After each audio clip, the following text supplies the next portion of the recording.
మళ్ళీ Balochistan liberation army Pakistan సైన్యంపై విరుచుకుపడింది. Pakistan సైన్యం వెళ్తున్నటువంటి కాన్వాయ్ పై బాంబులు దాడి చేసింది. ఈ బాంబు దాడిలో 32 మంది అయితే పాకిస్తాన్కి చెందినటువంటి సైనికులు చనిపోయారు. అలాగే దాదాపు 28 మందికి పైగా సైనికులకైతే గాయాలైనట్లు తెలుస్తోంది. మరికొంత ఆస్తి నష్టం కూడా జరిగినట్లు తెలుస్తోంది. ముఖ్యంగా లిబరేషన్ ఆర్మీకి ఈ పాకిస్తాన్ కాన్వాయ్ వస్తున్నట్లుగా తెలిసింది. ముందుగానే ఇన్ఫర్మేషన్ తెలియడంతో ఈ బాంబులు అయితే అమర్చినట్లుగా తెలుస్తోంది. లిబరేషన్ ఆర్మీ కూడా పాకిస్తాన్ లో మనకి ఎలాగైతే ఒక రా ఏజెంట్ ఉంటుందో అదే విధంగా ఒక ఏజెంట్స్ ని ఏదో పెట్టినట్లుంది.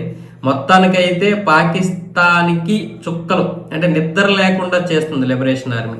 ఒకవైపు భారత్తో ఉద్రిక్తత పరిస్థితులు చల్లబడ్డాయి, అంతా కూల్గా ఉందనుకుంటున్నటువంటి సమయంలో మొత్తం సైన్యం అయితే మొత్తం భారత్ పాకిస్తాన్ మధ్య ఉన్నటువంటి బార్డర్లోనే ఎక్కువ మంది ఉన్నారు.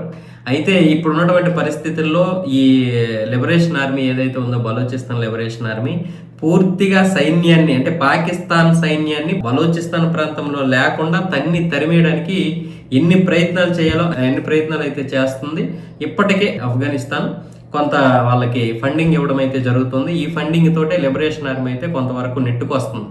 ఇలాంటి సమయంలో ఇప్పుడు భారత్ కొంచెం దయ తలస్తే ఏదో ఒక విధంగా ఫండింగ్ ఇవ్వగలిగితే పూర్తిగా మేము స్వతంత్ర దేశంగా ఏర్పడడానికి, అలాగే ఇక్కడ ఉన్నటువంటి సైన్యాన్ని పూర్తిగా లేకుండా చేయడానికి అన్ని విధాలుగా ఏర్పాట్లు చేసుకుంటాం. తర్వాత ఐక్యరాజ్య సమితి దగ్గర వినతలేవో మేము చెప్పుకుంటామంటూ ఈ యొక్క బలోచిస్తాన్ లిబరేషన్ ఆర్మీ అలాగే బలోచిస్తాన్ లో ఉన్నటువంటి విద్యార్థులు, రాజకీయ నాయకులు అందరూ కూడా ఒకే గలంతో ఉన్నారనమాట. ఒకే గలం అంటే ఒకే మాట మీద ఉన్నారు. వాళ్ళకి స్వాతంత్ర రాజ్యం కావాలి.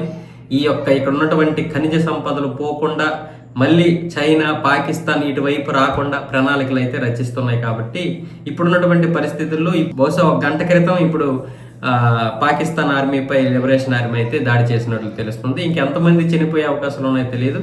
ప్రస్తుతానికి అయితే 32 మంది చనిపోయారు. ఇంకా ఎంతమంది మరొక 10 మంది 15 మంది చనిపోయే అవకాశాలు అయితే ఉన్నాయి.